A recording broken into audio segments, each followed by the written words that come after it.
Om Swastiastu. Perkenalkan, nama saya Niputu Apriani, NIM 20030510004 akan mempresentasikan tugas K3 mengenai pengenalan administratif dan keamanan barang pecah belah. Pengendalian administratif. Pengendalian administratif meliputi kebijakan dan prosedur yang membantu mengembangkan praktik kerja laboratorium yang aman. Bersama dengan LS, member anggota fakultas yang bertanggung jawab untuk memastikan bahwa pengguna lab menyadari semua kemungkinan bahaya di laboratorium, termasuk bahaya kimiawi, biologi, fisik, dan listrik. Panduan keselamatan laboratorium ini mengatur persyaratan minimum untuk memenuhi kriteria standar laboratorium yang aman.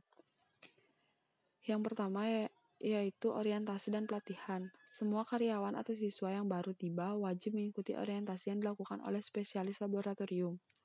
Setelah penilaian kebutuhan pelatihan individu yang dilaksanakan oleh spesialis keselamatan laboratorium dan telah berhasil menyelesaikan pelatihan, pendatang baru diharuskan untuk menghubungi spesialis keselamatan laboratorium dan menjalani orientasi pada saat kedatangan untuk memperoleh akses ke fasilitas laboratorium dan menjadi akrab dengan kebijakan universitas. 2. Prosedur operasi standar atau SOP. SOP dapat disajikan sebagai dokumen yang berdiri sendiri atau sebagai informasi tambahan untuk buku catatan penelitian atau proposal penelitian. Sebuah SOP harus memiliki bahan kimia yang terlibat dan bahaya dan keadaan khusus, penggunaan kontrol teknik seperti lemari asam, APD yang dibutuhkan, tindakan tangkap tumpahan, prosedur pembuangan limbah, prosedur dekontaminasi, penjelasan tentang bagaimana melakukan percobaan atau operasi. 3. Tanda keselamatan. Semua laboratorium dilengkapi dengan papan keselamatan di setiap pintu masuk yang menunjukkan bahwa di dalam laboratorium peraturan umum dan peralatan pelindungan diri yang diperlukan. 4. Kontrol prosedural. Kontrol prosedural berguna untuk menetapkan praktik manajemen terbaik di laboratorium. Praktik-praktik ini berguna dalam menjaga kesehatan dan keselamatan. Dengan meningkatkan kesadaran pengguna lab tentang peraturan kesehatan dan keselamatan, penerapan praktik manajemen terbaik juga mengakibatkan penurunan jumlah kecelakaan, cedera, dan tumpahan.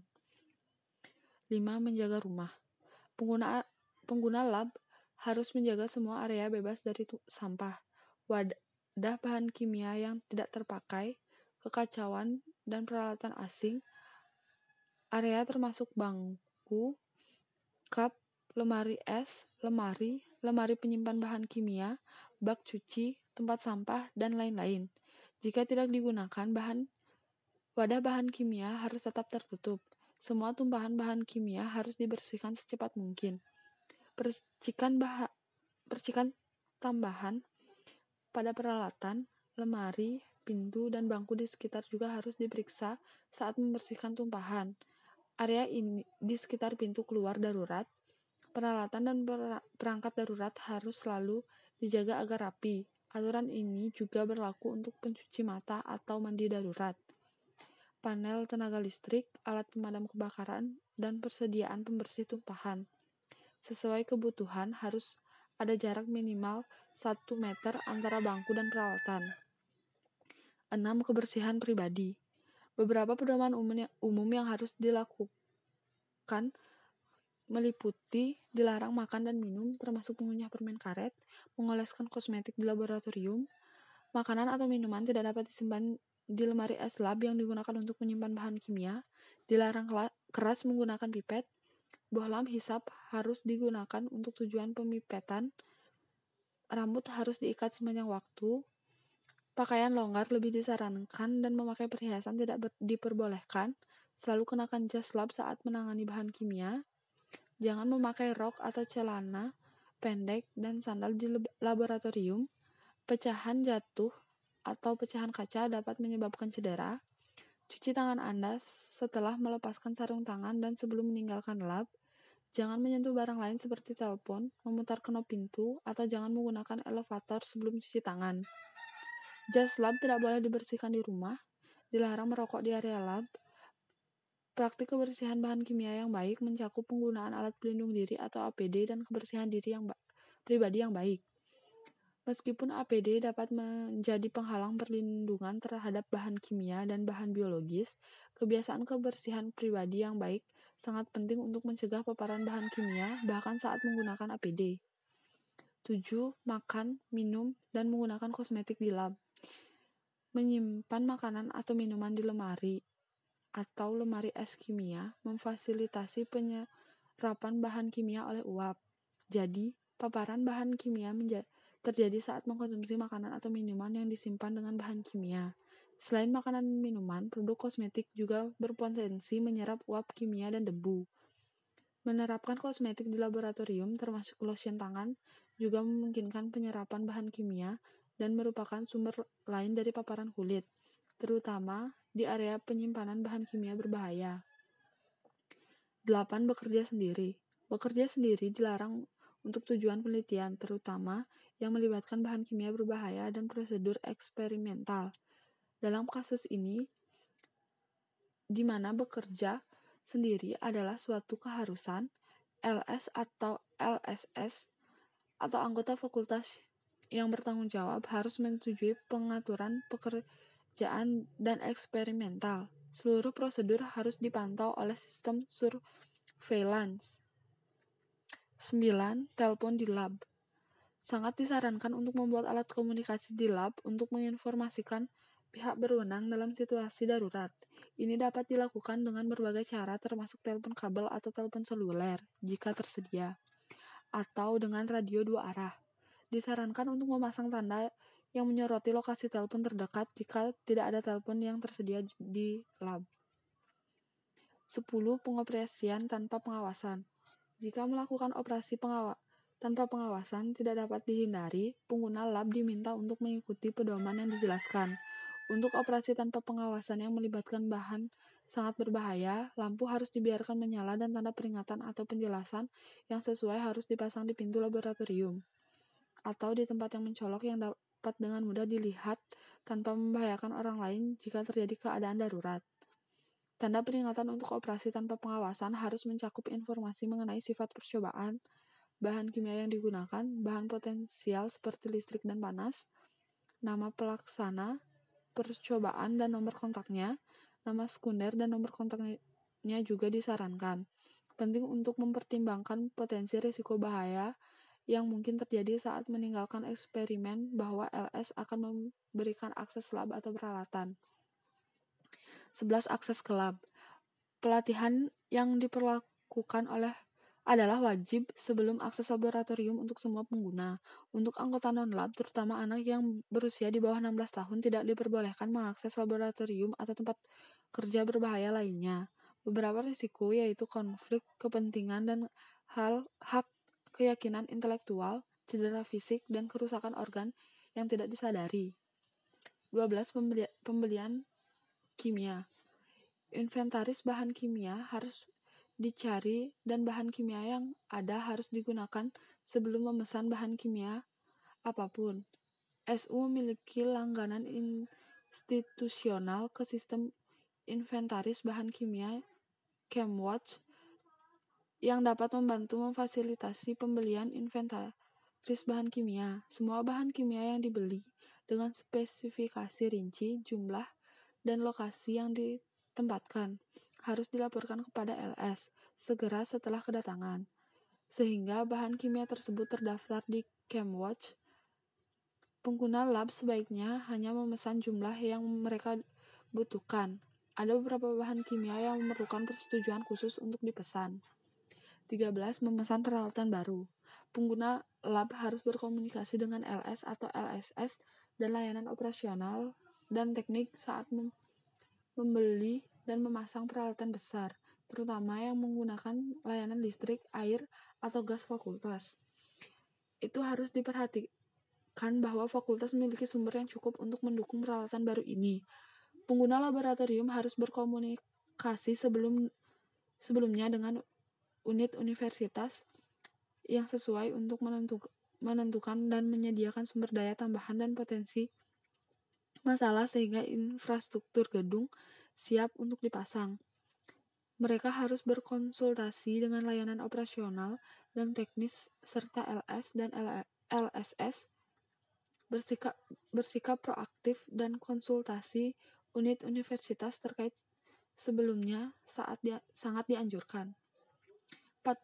Pesanan kerja dan permintaan tiket. Untuk pengguna lab, pemeliharaan atau perbaikan peralatan harus berkonsultasi dengan anggota fakultas yang bertanggung jawab atau LS atau LSS. Orang-orang yang bertanggung jawab ini akan mengurus dokumen dengan layanan operasional dan teknis untuk memulai proses pemeliharaan atau perbaikan.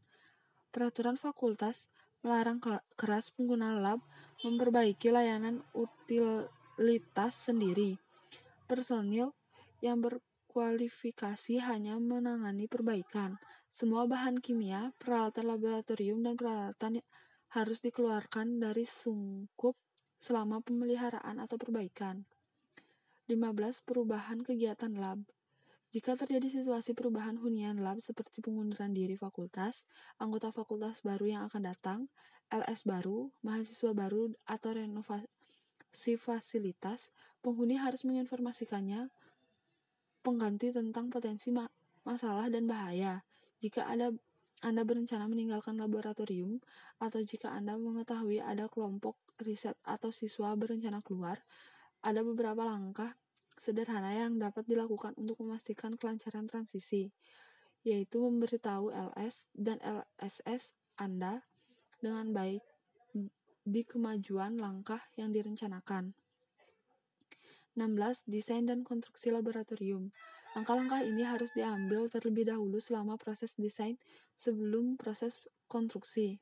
Informasi tersebut berikut perlu diberikan kepada LS dan LSS sebelum memulai pembangunan lab baru.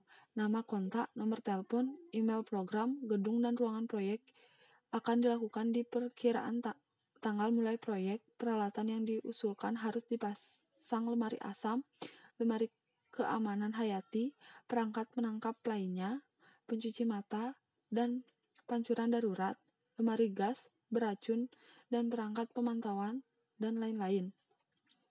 17. Tingkat ventilasi. Tingkat ventilasi laboratorium ditentukan berdasarkan jumlah orang yang menempati laboratorium dan jenis penelitian yang dilakukan. Pengguna lab harus memberitahu LS dan LSS jika ada peneliti baru yang datang ke lab dan fungsi ruangan berubah, sehingga LS dan LSS akan memeriksa laju ventilasi.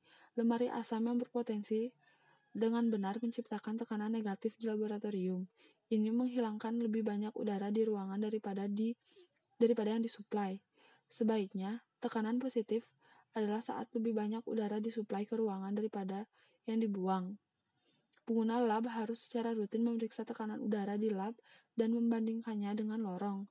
Pengguna laboratorium dapat melakukan pemeriksaan cepat tekanan udara di lab karena dengan menggunakan versi modifikasi dari prosedur uji es kering. 18. Konservasi energi di laboratorium. Jumlah energi yang dikonsumsi di fasilitas lab jauh lebih daripada penggunaan energi rata-rata gedung akademik non-lab. Ini terutama karena ada banyak udara yang dipanaskan dan didinginkan.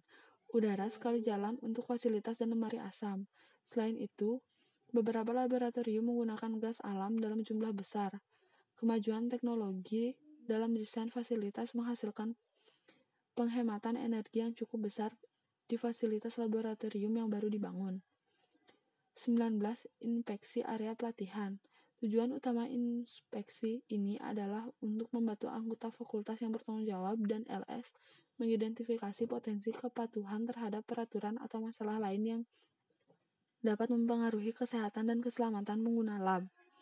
Dengan cara ini, potensi risiko bahaya kesehatan dan keselamatan juga diidentifikasi dan risiko yang tidak wajar bagi pengguna lab dan komunitas kampus lainnya dapat dicegah.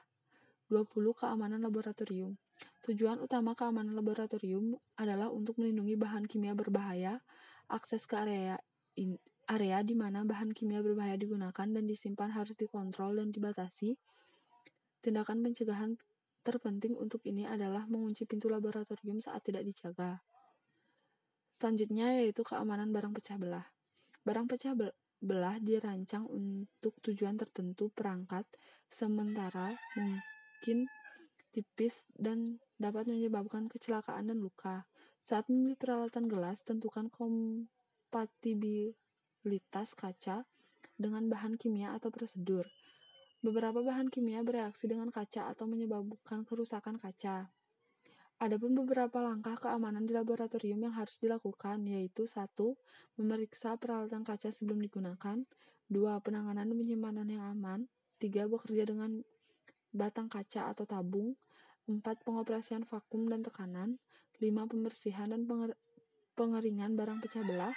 6. Pembuangan dan pembersihan tumpahan. Sekian presentasi ketiga dari saya. Mohon maaf jika ada kesalahan kata. Dan saya tutup dengan Parama Santi.